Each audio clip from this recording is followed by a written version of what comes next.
A gente segue falando sobre a crise da violência no Equador e com uma convidada, a Fabiana Oliveira, que é especialista em relações internacionais com foco na América Latina. Fabiana, bem-vinda mais uma vez à Jovem Pan News. Boa tarde para você. Boa tarde, Lívia. Eu agradeço novamente pelo convite. A Letícia Miyamoto trouxe um panorama completíssimo desses últimos dias, desde o momento em que essa onda de violência se fortaleceu, porque o Equador já vive uma crise de violência nos últimos anos, até o momento em que atingiu o ápice, daí vieram umas medidas anunciadas pelo presidente Daniel Noboa, também as manifestações internacionais no sentido de ajudar a conter essa violência, e depois houve um declínio dessa onda de crimes, e parece, pelo menos até o momento, que teve um certo arrefecimento. Dá para dizer que esse momento mais difícil passou com as medidas que foram anunciadas pelo presidente, ou a crise ainda vai voltar? Dificilmente nós podemos afirmar que o problema se arrefeceu, né, Lívia? Nós temos aqui uma espécie de band-aid que foi apresentada num primeiro momento, então a presença ostensiva de militares nas ruas, o que obviamente, né, tranquiliza um pouco mais a população. Então os comércios reabriram, algumas empresas reabriram, existe a perspectiva de que as aulas que foram transferidas para a modalidade online nas escolas, elas devem retornar ao presencial a partir da segunda-feira. Então existe um esforço da sociedade para voltar ao normal, mas, ao mesmo tempo, nós ainda temos cerca de 180 agentes penitenciários feitos como reféns em diversas prisões no Equador, especialmente no penal em Guayaquil. Guayaquil é a região mais tensa dessa nova onda de conflitos, né, no país. E a gente tem, então, um presidente que está sendo muito pressionado para apresentar respostas, e respostas de mais médio e longo alcance, né? Então, no primeiro momento, a gente tem essa sinalização da possibilidade de cooperação com atores, inclusive extra-regionais, como no caso dos Estados Unidos, né, que vocês já citaram aqui, mas, ao mesmo tempo, as outras medidas que foram anunciadas, elas parecem bastante frágeis, né? O presidente, ele enviou ao Legislativo uma solicitação para o aumento do IVA, o Imposto Básico ao Consumo, de 12% para 15%, como uma maneira de financiar, de melhor financiar as forças de segurança do país. Tem todo um processo burocrático por trás. Ele anunciou a construção de 2 presídios, para tentar diminuir esse problema da superpopulação dos presídios equatorianos, mas que também é algo que leva tempo. E ele anunciou também a repatriação de cerca de 1.500 colombianos que estão presos no Equador. Eles seriam enviados de volta para a Colômbia, mas são medidas que, apesar de terem esse efeito de tranquilizar momentaneamente a população, dificilmente chegariam à raiz do problema, né? É um problema que vem se desenrolando pelo menos desde 2017, tem muito mais a ver com a reorganização das dinâmicas do narcotráfico numa esfera global, né, um novo papel que o Equador ocupa dentro dessa logística do narcotráfico. Pois é, o Equador, Fabiana, me corrija se eu estiver errada, ele funciona como uma espécie de entreposto comercial para exportação de droga. Ele está entre 2 países, Colômbia e Peru, que são os maiores produtores de cocaína do mundo. E eu acho que isso tem muito a ver com o que você está explicando para a gente, né? Essa posição estratégica, fatos que aconteceram internamente, principalmente na Colômbia, também tiveram peso significativo para o que está acontecendo agora no Equador. Eu queria que você falasse um pouquinho dessas movimentações, desse cenário envolvendo esses 3 países. Perfeito, Lívia, exatamente. A gente está falando de um país que até pouco tempo tinha um papel bastante residual nessas redes globais de narcotráfico, não é um grande país consumidor e também não é um grande país produtor de coca. Mas desde 2013, mais ou menos, esses cartéis, essas facções equatorianas começaram a ganhar maior protagonismo a partir de alianças com cartéis colombianos, cartéis mexicanos. Você citou a questão dos vizinhos, né, Colômbia e Peru, que são os maiores produtores de coca do mundo. Atualmente, cerca de 1/3 de toda a coca produzida, toda a cocaína produzida pela Colômbia sai da América do Sul em direção aos Estados Unidos pelos portos equatorianos, principalmente Guayaquil, e de novo é por isso que Guayaquil é o epicentro desse conflito todo, é uma cidade portuária muito importante para essa logística das drogas, né? E a gente tem também toda uma questão de que, assim, a partir do ano 2000, o Equador se dolarizou, né? Eles passaram a utilizar o dólar e não mais o sucre como moeda corrente. Isso veio acompanhado de uma flexibilização muito grande dos mecanismos de controle financeiro. Então, o Equador ele entrou a partir dos anos 2000 nessas novas dinâmicas do narcotráfico como um local preferencial para lavagem de dinheiro. E aos poucos esses outros negócios ilícitos relacionados com o transporte das drogas começaram a ser desenvolvidos, né? Então, é exatamente isso. Você tem uma localidade estratégica do país e você tem, ao mesmo tempo, uma institucionalidade muito frágil. Nós estamos falando aqui de instituições que foram fortemente corrompidas, né? Então, judiciário, forças policiais, a própria política, né? As instituições políticas foram fortemente corrompidas. Então, é um problema bem mais grave, né? Um problema que vai penetrando pelo tecido social do Equador, inclusive por causa das próprias características sociais do país, né? Um país que tem mais de 50% da população na informalidade, mais de 25% da população vivendo abaixo da linha da pobreza, cerca de 20% de desemprego. Então, a gente tem uma combinação de fatores, uma institucionalidade frágil, uma localização geográfica que favorece, regras financeiras que também favorecem a lavagem de dinheiro ilícito, né, do narcotráfico, e a gente tem essa questão da pobreza excessiva, que oferece aí um excedente enorme de mão de obra para essas atividades delitivas, infelizmente. Fabiana, eu vou chamar o meu comentarista do dia, que é especialista no assunto também, o Vladimir Feijó. Você merece mais do que uma jornalista só te fazendo perguntas sobre esse assunto, viu? Com você então, Vladimir.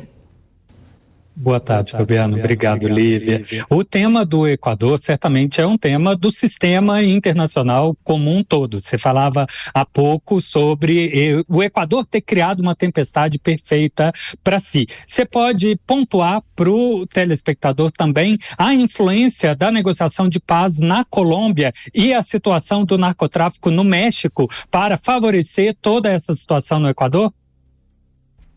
Perfeito, perfeito. Boa tarde, Vladimir, é um prazer.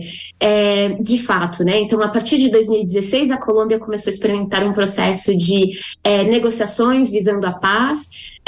Recentemente, com a eleição do presidente Gustavo Petro, foi anunciado um processo de paz total, né? Então, um esforço do Estado colombiano de negociar a construção de paz com todos os atores relacionados aí com o conflito, com a violência no país. Então, grupos paramilitares, as guerrilhas, né? As FARC, o ELN.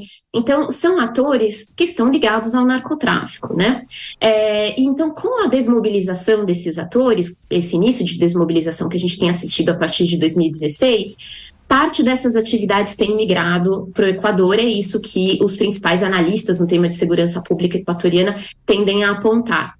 E depois a gente também tem as mudanças nas dinâmicas envolvendo o narcotráfico no México, né? Então a gente teve recentemente a queda de alguns nomes muito importantes dentro de cartéis-chave, né? Nas redes de narcotráfico do México, como por exemplo o filho do El Chapo Guzmán, né? A própria condenação do Chapo Guzmán nos Estados Unidos. Então a gente tem placas tectônicas desse mercado global se movendo e ao mesmo tempo a gente tem uma necessidade constante de abastecimento dessas drogas por parte desses grandes mercados consumidores, especialmente Estados Unidos e Europa, mas como você bem citou, também o Brasil, né, que é um grande consumidor da cocaína. Então, essas movimentações, essas mudanças políticas acontecendo nos países vizinhos definitivamente afetam, né, essa mudança do papel que o Equador vem desempenhando, né, nesse mercado ilícito.